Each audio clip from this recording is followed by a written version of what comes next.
In 1995, on this day, more than 8,000 Bosnian Muslim men and boys were massacred by Bosnian Serbs after they overran the UN safe haven of Srebrenica on directive of Radovan Karadzic. We now move on to our dish of the day.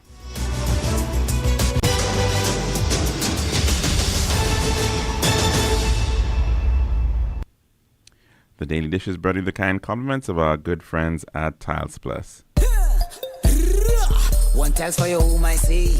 Bathroom, kitchen, pantry. Need tiles for your balcony. Come down to Tiles Plus, satisfaction guarantee. Tiles Plus, Tiles Plus, Tiles Plus. Big tiles with unbeatable cost. Customer service, A plus. Need all kind of tiles. Come down to Tiles Plus. We also got gasway and vanity. Books, doors, you'll see. Come down, don't mind nobody. We got the best tiles on island. Trust me. We are located Lance Road in Castries, Bosses Joe Grizzly, and Slack Street in Dufort. Telephone number 453-7939. Serving now, the Daily Dish. And welcome back to our program here at the Lunchroom on Radio Caribbean International. Now, this morning, in fact, there was an event happening up at the Union Agricultural Station, and that agricultural station has been around in St. Lucia since the beginning of the 20th century. It was actually formed somewhere around 1901, I believe, just at the turn of the century. And of course, in those days, agriculture was critical for St. Lucia's economy. We were effectively an agricultural-based economy, and we're still very much dependent on the export of agricultural products and byproducts to be able to sustain the economy of the island. Of course, we have seen significant shifts in respect of agriculture in St. Lucia, and it is no longer the leading driver of economic activity. In fact, one might even say, if as a function of gross domestic product, it really only makes up less than 2% of our GDP. And of course, when compared with that of a number of the impact of the tourism sector, not just in terms of hotels and accommodation, which tends to be that go-to line within the GDP figures, but beyond that, of course, it has impacts in transportation and financial services and real estate. It really is the major driver right now. But it is certainly a really important aspect of our heritage, as well as the use of our land space and our landscape. And a lot of landscapes, in fact, that we appreciate or you see around the world are certainly as a result of the impact of man, and the area sometimes where we see as grassland and as savanna, as countryside, it has effectively been manicured by thousands and thousands of years of habitation in very many instances, and since, of course, the age of the agricultural revolution, which was supposed to have happened about 7,000 or so years ago in different parts of the world. And so a lot of what we see and what we enjoy as landscape is certainly formed by human hands and human intervention. And it, of course, is an important aspect in terms of the island that we enjoy right now. Of course, we enjoy this island with other species, and one of them, of course, what we'll be seeing an increase in the range within which it is found is that of our slithering friends, certain snakes, of course, which also inhabit our island. And of course, as a result of the abandonment of a lot of agricultural estates, you're actually seeing how snakes are actually spreading themselves into areas which were traditionally we would not have associated with their presence. And so, of course, agriculture does have an important role in terms of maintaining biodiversity. It can also be a significant threat to biodiversity, as well as a threat to environmental degradation if, in fact, it is not sustainable. And, of course, the practice of clearance of land for agriculture, especially in very steep slopes and in areas with certainly some difficult soil types, makes it a very risky proposition. And of course, we have seen the impacts over the years of deforestation, of land degradation, landslides, loss of soil, drops in soil productivity. So definitely a lot of challenges as well with respect to agriculture. And of course, times are changing, and the desire to be able to continue to attract people to agriculture is certainly a challenge within our current era. And it perhaps is not even for want of trying, but the reality is that we're seeing fewer and fewer younger people being attracted to agriculture. And what that has also meant is that the average age of a farmer is well over 60. Now, this, of course, is not a phenomenon that is in any way special to St. Lucia. We see that in many countries around the world that they are, in fact, faced with these situations where farmers are tending to be in their senior years. And it is, of course, can be very, very challenging in that regard. In the United States, for example, average age of a farmer is about 58, according to their most recent data, somewhere about that, which is, of course, better than where we are in St. Lucia. But certainly there are other countries around the world. Japan, for example, has a very similar challenge with respect to that aging population. It also means as well, in the case of countries like Japan and right here too, that the rural population is tending to drop, and you're seeing a shift towards urban settlement as well, or suburbanization. And so that is a major challenge in terms of productivity and the possibility of a major gap in productivity. You recall, of course, that CARICOM had declared they were aiming for 25 by 25, and that goal was effectively to be able to see a reduction of 25% in the level of food imports into our islands, our countries, I should say, by the year 2025. Of course, that has not been achieved in the main, and despite what we have heard coming out of certain studies suggesting, of course, that Guyana is in fact one of the most agricultural resilient countries. It can support its own, feed itself, and I think I'm pretty certain that if Guyana can feed itself, then Guyana can feed us all by just the mere scale of the capacity and the capability that exists with respect to that country. A massive, massive territory, effectively akin to the size of the United Kingdom of Great Britain.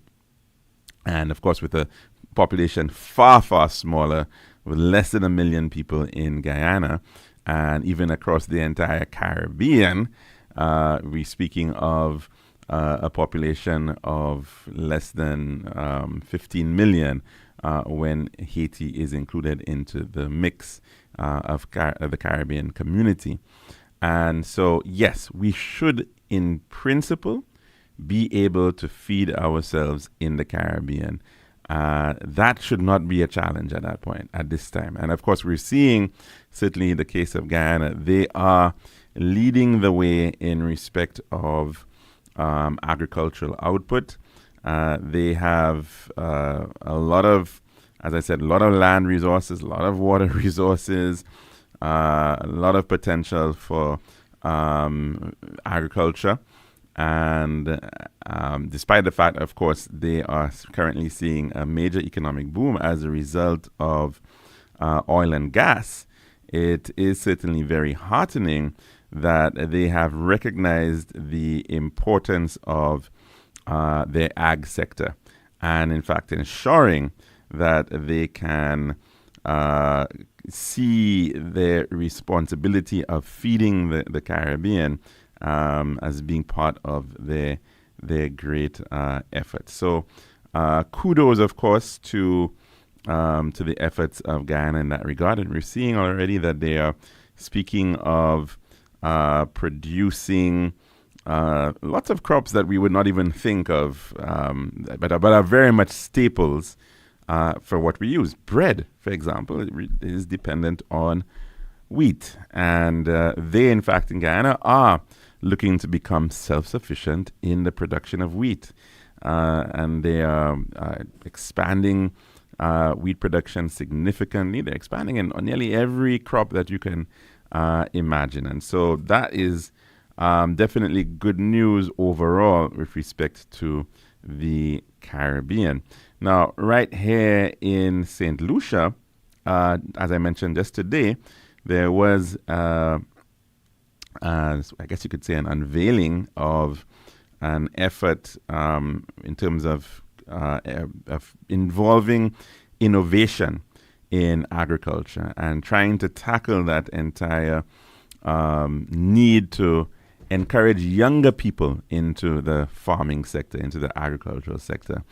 And in fact, it involved the setting up of two shade houses within which hydroponics facility has been established. And that has been thanks to the efforts of the Guyanese government through a donation in the value of $144,000 to be able to establish this hydroponics facility, capable of producing nearly 3,000 plants at any one time. And of course, the benefit there is that it's a faster method. It is also means that you in terms of pest control, you've got to do less because it's a soilless medium, and you effectively are just depending on the liquids, the water, as well, of course, as the nutrients being put into the solution. And so it is very promising, and hopefully we can see how that can, in fact, benefit in the long run the agricultural sector here by encouraging younger people in seeing what is possible, and of course in pushing towards being able to be more self-sufficient ourselves right here on island. In the case of potential disasters, in the case of just simply other types of exogenous shocks that come around from time to time, which lead to difficulties in terms of shipping, higher shipping costs. If we can, in fact, produce more locally, certainly it redounds to the benefit of our island, the benefit of our foreign exchange, and of course, just generally, very much so. Because the other challenge that you find is that if fruits and vegetables are expensive, then people will decide not to purchase them, and they will go for whatever is most affordable. That phenomenon is one which a lot of places face sometimes, and they're known as food deserts.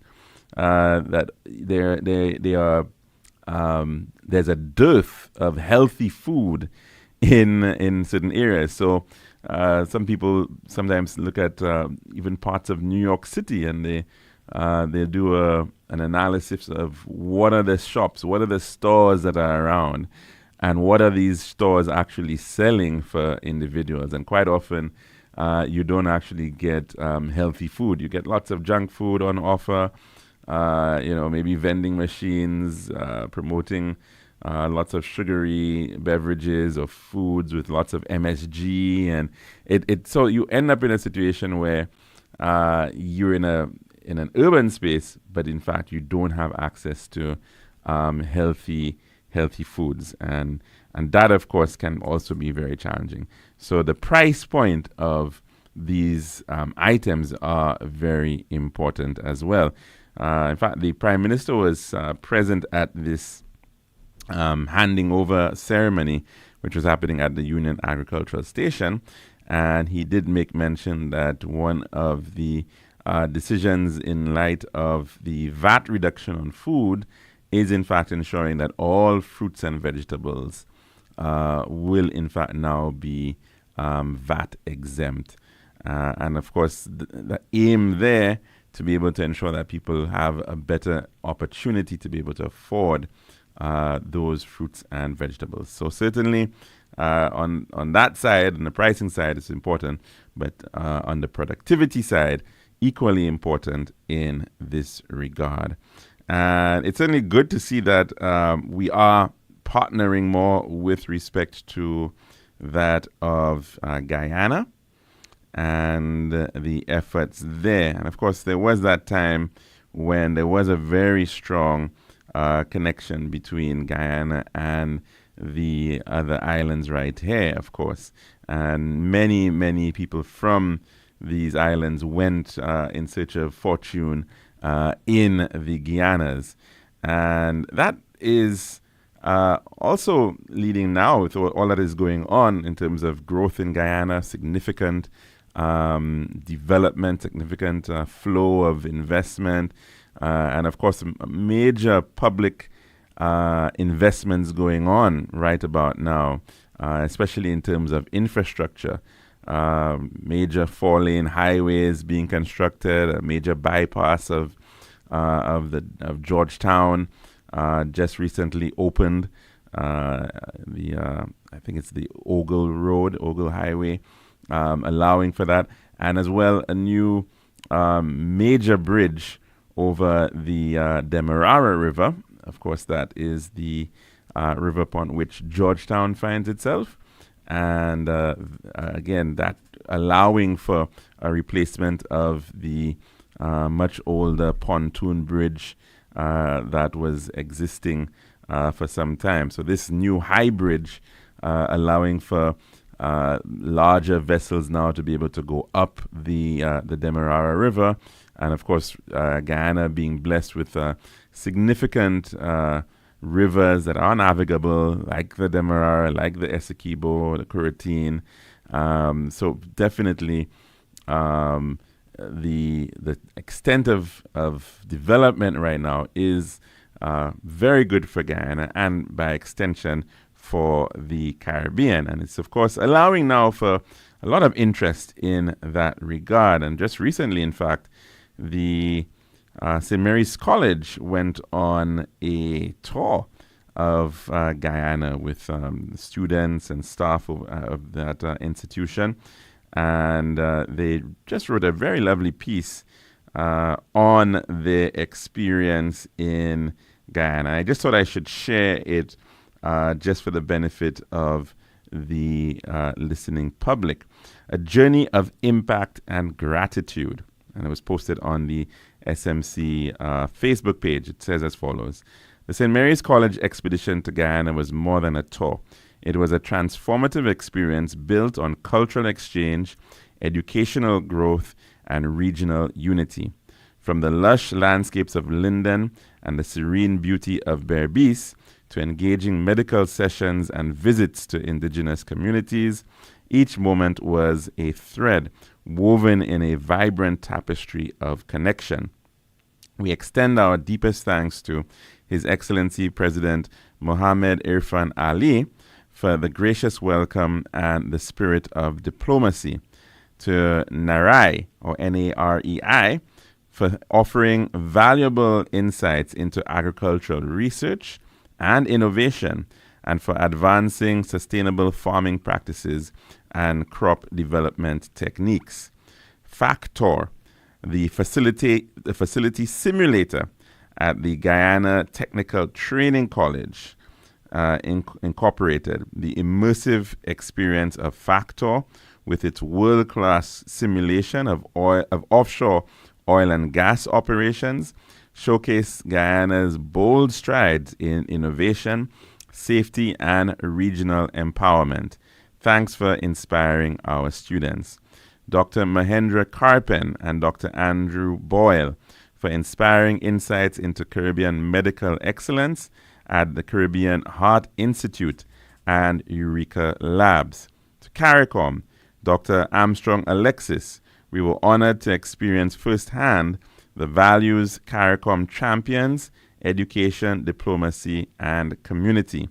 St. George's School of Science, from state-of-the-art laboratories to its forward-thinking curriculum, the school reflects a bold vision for the future, one that empowers youth to lead in science, technology, and national development. Thanks for showing us the possibilities of education. The Toshao and people of Pakuri village for sharing traditions, knowledge, and warmth. Tour guides, transport coordinators, and everyone who supported our journey. We extend heartfelt gratitude to the Guyana School of Agriculture, with special recognition to CEO Dr. Gavin Ramnarian for the exceptional hospitality and meaningful collaboration throughout the Guyana Expedition Tour of 2025. The relationship cultivated between the school and St. Mary's College has blossomed into a vibrant partnership rooted in mutual respect, shared educational values, and a commitment to youth development across the region.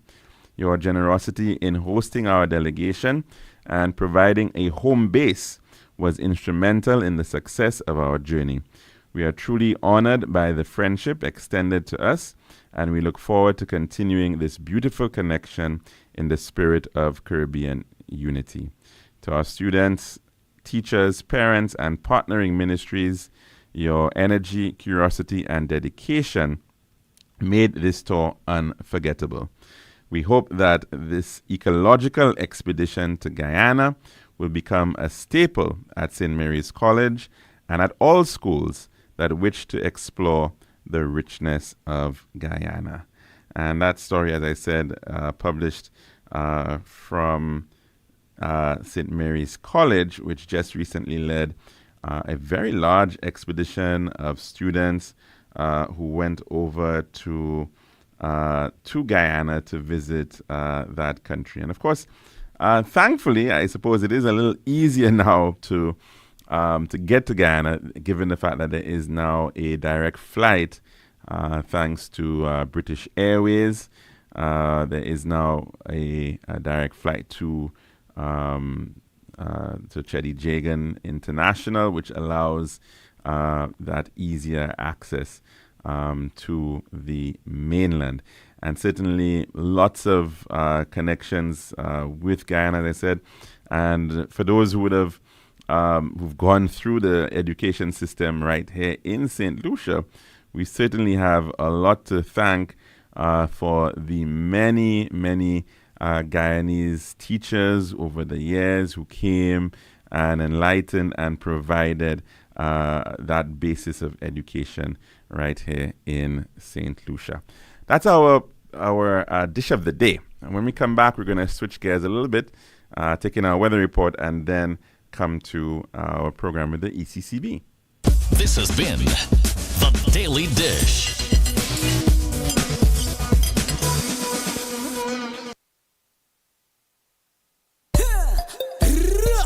One tiles for your home, I see. Bathroom, kitchen, pantry. Need tiles for your balcony. Come down to Tiles Plus, satisfaction guarantee. Tiles Plus, Tiles Plus, Tiles Plus. Big tiles with unbeatable cost. Customer service, A plus. Did all kind of tiles. Come down to Tiles Plus. We also got gasway and vanity. Books, doors, you'll see. Come down, don't mind nobody. We got the best tiles on island. Trust me. We are located Lance Road in Castries, Bosses Joe Grizzly, and Slack Street in Dufort. Telephone number 453-7939. Prepare yourself for the wildest, craziest, Valval blowout sale in Island Stars history. We're going absolutely wild with up to 60% off on ceramic and porcelain tiles. All Ruby tools, Genesis tile strips, feeler, cleaners, and sealers. Select natural stone and travertine are 15% off with 12% off on PVC ceiling tiles. Get a whopping 50% off on all low stock. Our chipped-edge tiles starts at $1 on our luxury brand. Bathtubs, vanities, toilets, faucets, and bathroom accessories are priced to go. Hurry down to our showroom at Castries, Rodney Bay, and Viewfold, or call 450-452 or 453 Tile. Valval value like mad at Island Style Tile and Bath. This is Radio Caribbean International. It's now time for the weather news.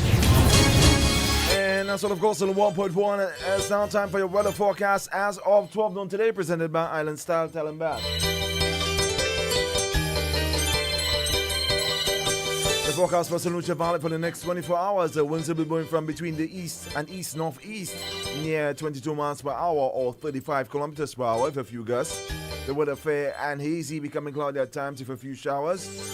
And there is an advisory in here which reads persons with respiratory ailments and dust allergies are advised to take the necessary precautions due to reduced air quality. Also, small craft operators and sea beavers are advised to exercise caution due to brisk winds and above normal seas and reduced visibility. The forecast for the Los Angeles, partly cloudy to cloudy and hazy with scattered showers and a chance of isolated thunderstorms over the southern Windward Islands and areas further south. Elsewhere, fair and hazy, occasionally becoming cloudy for a few showers. And the tropical weather outlook. The Atlantic high pressure system will maintain moderate to brisk easterly winds across the eastern Caribbean region during the next few days. A plume of Saharan dust haze will continue to cause a reduction in visibility and air quality over the Lesser Antilles during the next few days. Also, weak unstable conditions will continue to cause unsettled weather over the southern portion of the region during the forecast period. Two tropical waves located over the eastern and far eastern tropical Atlantic are moving westward in near 15 miles per hour or 8 kilometers per hour or 24 and 13 kilometers per hour respectively. Tropical cyclone formation is all expected over the tropical Atlantic during the next 7 days. And this was your weather forecast as of 12 noon today, presented by Island Style Tile and Bath. This has been RCI's Weather News. For more information, call the Weather Hotline at 454-3452. RCI 101 number 1.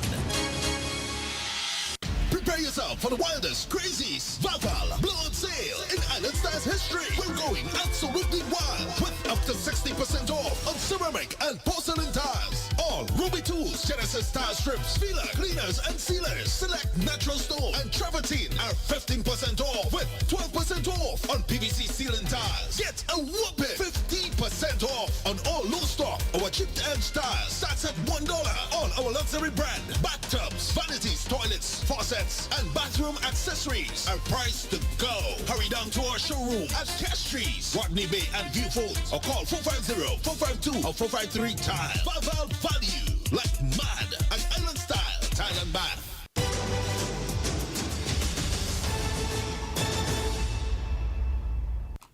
And welcome back to our program here, the Lunchroom on Radio Caribbean International. And we're switching gears a little bit. We don't have very much time, I know, but we, in fact, were supposed to have had an interview with the Eastern Caribbean Central Bank on the matter of financial consumer protection. And I'm so very pleased that we can at least have a bit of an interview on that matter with the Chief Director for Policy of the Eastern Caribbean Central Bank, Mrs. Tracy Polius, who's in studio with us right now. And Mrs. Polius has been here on island for a few days because the ECCB has in fact been undertaking consultations with various stakeholders on the matter of financial consumer protection. Mrs. Polius, thank you so very much for coming in. Thanks for having me, Alex. Now, we quite often feel, I suspect that many persons out there have been seeing a lot of changes in the banking sector. Of course, we had a very large number of Canadian banks in the past. Of course, we're seeing some rising indigenous banks coming forward. And within that mix, sometimes new banks come in, you have mergers, you've got changes in how banks are operating. And sometimes the consumer feels that they don't really have control over the quality of one bank moving from one owner to the next. And you end up with concerns over the quality of service. What does the ECCB have to do with this entire banking space? And can it, in fact, influence what the consumer gets out of its banks? So, Alex, currently, under the Banking Act, we license and regulate commercial banks to look at their safety and soundness under the Banking Act 2015. However, we do not have any authority to regulate their conduct, how they do business.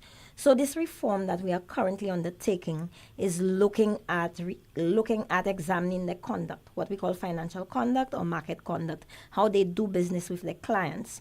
And this is towards the objective of protecting the customer, financial consumer protection regulation.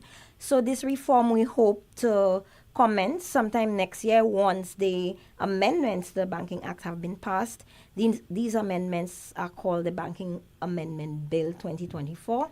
Once it gets passed in Parliament, it will be an act, right? So we are hoping that those amendments could be passed in Parliament shortly and we could commence operations. Already it's been passed in St. Vincent and the Grenadines and Antigua and Barbuda. So once most member countries of the ECCB pass, we could start looking at financial consumer protection for the average banking customer in the currency union. Now, you said something when you started about banks taking over the Canadian banks. We have seen a lot of consolidation. We've witnessed some consolidation in the market.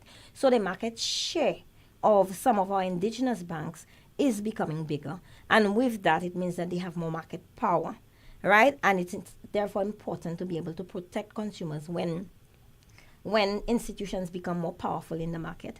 And we have, in recent times, observed a lot of complaints, and therefore we think it is important to have some measure of protection for consumers.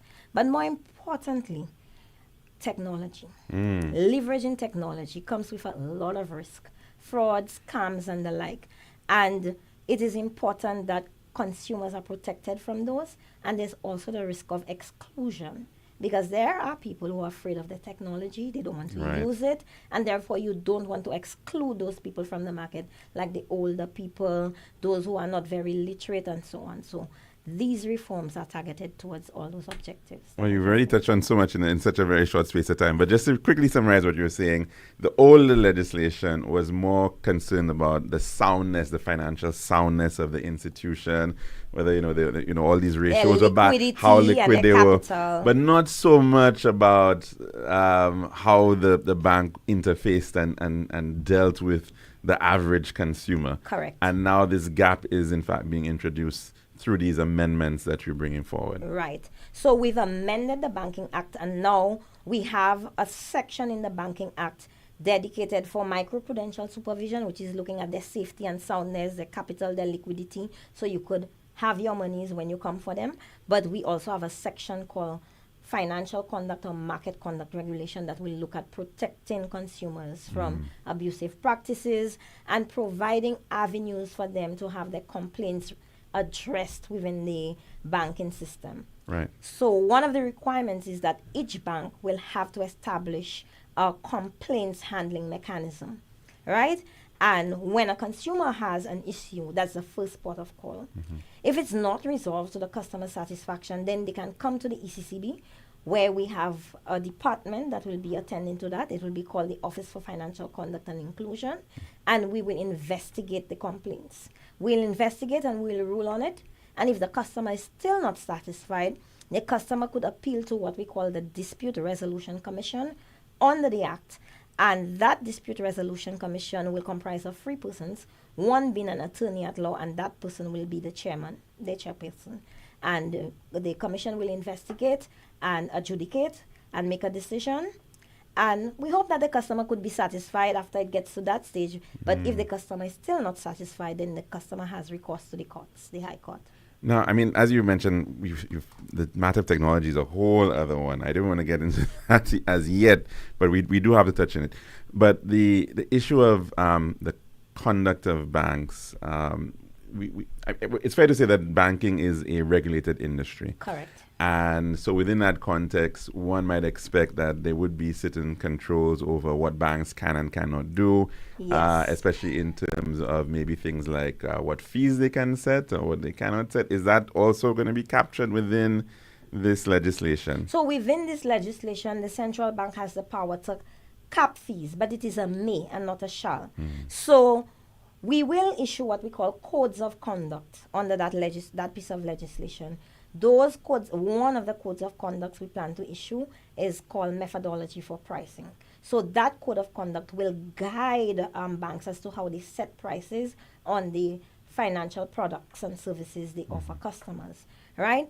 In the event that we notice that maybe a particular bank is not operating in line with that code of conduct, then the central bank will have the authority to cap fees. But it is a may and not a shall.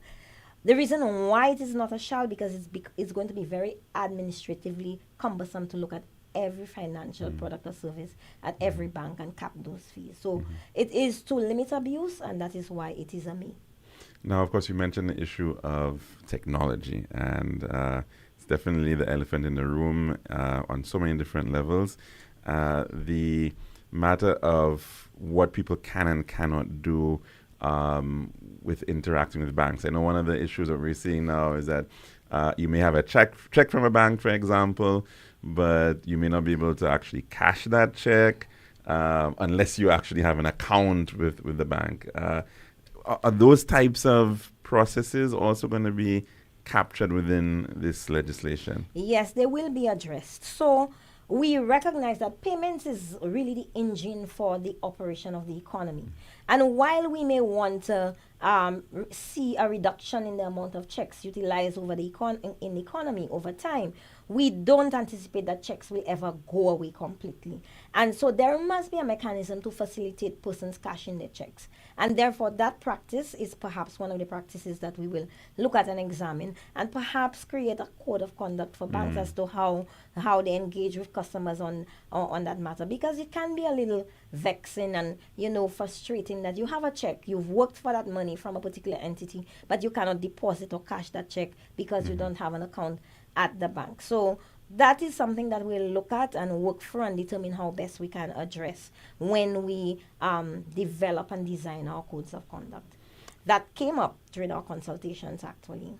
I'm sure. The other matter, too, I know in a lot of other countries now, you could even just take a photo of a check and deposit it virtually, if you like. Are those types of payments and deposits going to be looked at, or is there provision for that within the legislation? Well, currently there's no provision for that. There's a provision for distance communication, providing services via distance communications, and so therefore that will allow banks to be able to innovate, right? But there are banks that are doing that currently, because one of the banks that I bank with, you can deposit a check virtually if you take a picture, but it has to be below $10,000. I also should tell you that while we are doing this reform on the regulatory side, there are some reforms that we are doing on the development side. So we're doing some payment system reforms with a view to looking at an instant payment system for the Eastern Caribbean Currency Union that will give people other options for making payments. So it's easier. So not necessarily a check or a credit card, but you have other options to make payments. So that's something that we. And are I also suppose that working is on. going to be really important. I mean, we're seeing a lot of more online purchases, online transactions. Individuals are purchasing things from countries abroad, beyond the Eastern Caribbean Currency Union. And sometimes there's some challenges with that. Right. Holds on the accounts that stay on for a very long time. Yeah, so we recognize that. One of the areas we're working on, we said the instant payment system, but with Dcash, I don't know, there's no decision yet on whether we are going to Dcash 2.2. 2.0, but we were exploring the possibility of liaising, for instance, with maybe a Visa card or a MasterCard to allow for those international transactions and to make it easier for our citizens. So that's something that we are also exploring at the bank on the payment system reform side. And would it be, I guess, an optional thing for the banks to come on board with Correct, that yes. in terms of doing that? Now, the matter of redress you were mentioning earlier on, it's ideally first and foremost going to your bank and getting something sorted out at that level. But then you did mention that it could be escalated to, and that is going to be managed at a local level for each country. So what we plan to do, we plan to have some level of representation in country because of course you have people who may not necessarily be able to lodge a complaint virtually, right? So we plan to have a virtual platform where people could lodge complaints, but in the context of our country offices or maybe some other mechanisms, we plan to have some national mechanism where people could launch complaints. That has not been finalized, but we have country offices so that people could perhaps make those complaints in person, and those would be sent in to forwarded to the ECCB office. So now, you did mention, of course, that you've been here for about a couple of days doing consultations. Tell us a little bit about those consultations, who you've been meeting with. What has the response been like? So we had 2 sets of consultations, right? Last week we had consultations on what we call an Eastern Caribbean Financial Standards Board and the Insurance and Pensions Bill. You would be aware, of course, everybody remembers the failure of Clico Bico. And following that, we need to enhance regulation of our insurance and pension sector and, of course, our entire non-bank sector. So we are looking at designing a regional standard setter to have even regulations across the Eastern Caribbean Currency Union, so that will help the ease of doing business. So last week we met with all of the regulators in the Eastern Caribbean Currency Union. They were here. We met with them on the 3rd of July. And then we met with the insurance sector in St. Lucia as well on the reform of the Insurance and Pensions Bill. And then this week we met on the Financial Consumer Protection Regulator. So we met with the Ministry of Finance, who typically sponsors legislation, financial sector legislation in country. We met with the AG's chambers and the regulator again. And we met with the Bankers Association on the Office of Financial Conduct and Inclusion. That is the Financial Consumer Protection Regulation. Very lively meeting, very interesting meeting. I'm sure. I wish you were a fly on the wall. So we did that, and then we met with NGOs who outline a number of issues that they are having in the context of they're doing business with the banking sector. Right. We met with National Trust, I know you're a member, because they are not... National Consumer Association, I imagine, as well. Yeah, we met with National Consumer Association as well. They participated because they are not exactly commercial entities, but are treated like commercial entities within the banking space. So they outlined a number of concerns, which was a very good meeting. We met with the Manufacturers Association. We met with... like I said, the trust. We met with other regulators on island like ECTEL and NTRC. So we met with a broad range of stakeholders, and people are very excited about the opportunity presented by the Financial Consumer Protection Regulator.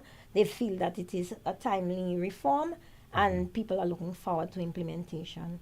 Now, I noticed you did mention non-banking financial institutions, but you didn't mention the credit unions. Are they captured in another piece of legislation? So the credit unions are regulated by the national regulator, right? So credit unions, insurance, development banks, money, business services. So we hope to perhaps... between 2027, 2028, this is a very complex reform, establish what we call the Eastern Caribbean Financial Standards Board. We've received approval from the Monetary Council for that. This will be a regional standard setter, and it will establish standards to guide the regulation of all the dot banks, insurance, credit unions, body business services, etc. What we plan to do, because it's so complex, is to start with insurance. So we are started with the insurance and pensions bill. So that's why we are developing that bill in conjunction with the agreement for the Eastern Caribbean Financial Standards Board. This Eastern Caribbean Financial Standards Board will be established by treaty, by agreement among the 8 countries, and we are reforming the insurance and pensions bill. So we start with that, and once we start with the insurance sector, the regulations will be developed collaboratively. So the regulators will actually participate at the regional level in developing those regulations. But what it will ensure is that the insurance companies in St. Lucia will face the same regulations as those in St. Kitts, Antigua, Montserrat, and the like, so that you can compare them. So when, say, Sagicor submits a return in St. Lucia and submits a return in St. Kitts, the definitions of the data and everything will be the same, so it makes for ease of comparison. But it also allows for ease on the side of the financial institutions, because when they submit their returns, it's very easy for them to submit similar returns across countries. So it enhances the ease of doing business, and it enhances the licensing process.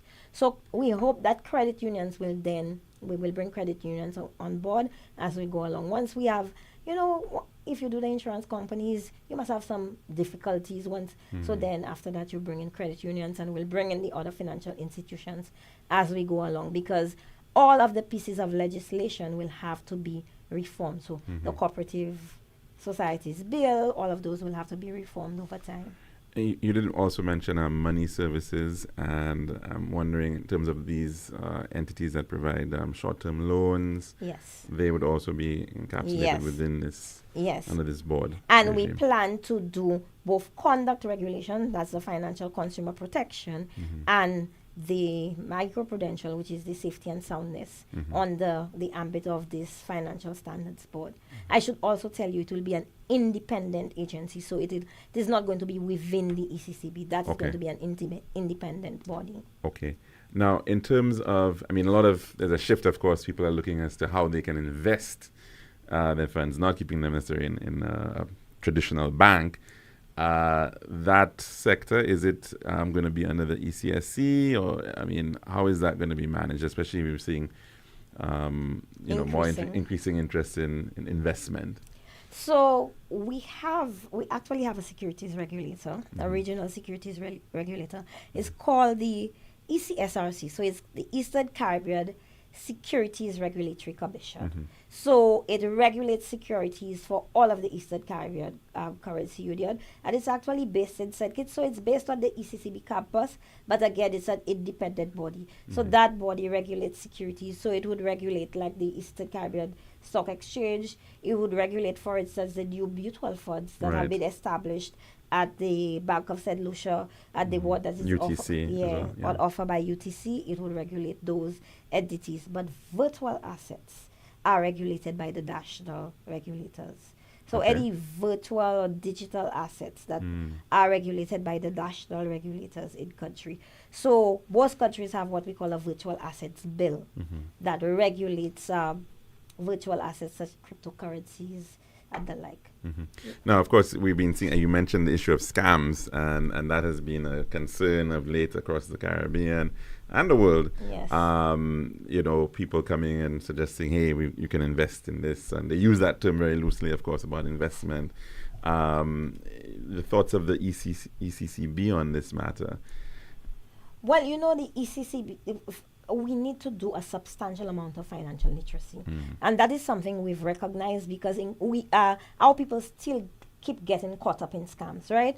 So financial literacy is actually going to be a mandate of the Financial Standards Board. So we have an inclusion mandate and a literacy mandate. I want to speak to the inclusion mandate shortly, but the literacy mandate will be to really roll out education programs so people could understand money better. They could understand how they manage money better, how they use money better, how to identify frauds and scams, for instance, how to invest money. So that is also on the cards, right? Because a lot of people keep getting caught up. If it's too good to be true, it's too good to be true. You always have to ask yourself, what is that investment agency doing to generate that type of return that they've offered you? So we are going to be doing some work on that side. That is the literacy side. On the inclusion side, on the Day Banking Amendment Bill 2024, we've made provision for what we call a basic bank account. A basic bank account is a low-risk instrument, and it is designed for low-income and vulnerable customers. So people who have not previously been able to open a bank account because of the significant AML-CF3 regulations, we have the 2 pieces of ID, the proof of address. So this instrument, for persons who would make more than a certain threshold, we're thinking about 36,000, but that has not been codified yet. So, but below a certain threshold, they would be able to go to the bank and open a bank account with 1 piece of ID. So they don't have a passport, they don't have a driver's license, but they have their voter's card. So 1 piece of ID and no proof of address. Because we recognize that many people don't have a bill in their name. Right? So this product is a low-risk product, and it attracts what we call simplified due diligence. So that's on the inclusion side. I also thought it was very funny in the case of St. Lucia, your address is just Grosley. And how do you really know where the person lives? But anyways. But, I mean, we're almost out of time. In fact, we are over time already. We've done a lot. And I think we have, certainly. And I just would probably give you some time to wrap up on your thoughts on the way forward. And, of course, to ensure that you know that this platform is here for any future education that you wish to do. Oh, thank you so much, Alex. So what I want to say is that the central bank is the central bank for St. Lucians. It is your central bank. And those reforms that we are currently undertaking are to improve the landscape within the financial sector, to strengthen the regulation so that the funds you put in there, when you go for your money, it is there, it is safe and sound. But also to protect you, to help you feel more comfortable and have more confidence in the banking sector, and to build resilience in the banking sector. We didn't speak about deposit insurance, but on another occasion we could speak about deposit insurance. So we are doing those reforms to redound to the benefit of the average citizen in St. Lucia and the rest of the ECCU. Well, I'm sure we've come a long way. We've heard the stories of the past where people would go to the banks and ask to pull out all their money, and you want to see it in front of them, and then they put it back in the account. So I think people have a little bit more confidence there regarding the banking sector here. And of course, thanks to the Eastern Caribbean Central Bank for being a major player in ensuring just that. And of course, we've been speaking with the Chief Director of Policy at the ECCB, Mrs. Tracy Polius, of course, St. Lucian, of course, by birth, but based over in St. Kitts. And we thank you so very much for being our guest here at the Lunchroom on Radio Caribbean International. I know the lights are blinking for calls, but unfortunately, we're going to have to leave them until next week, God willing, for another program. Of course, please stay safe and have a very enjoyable weekend.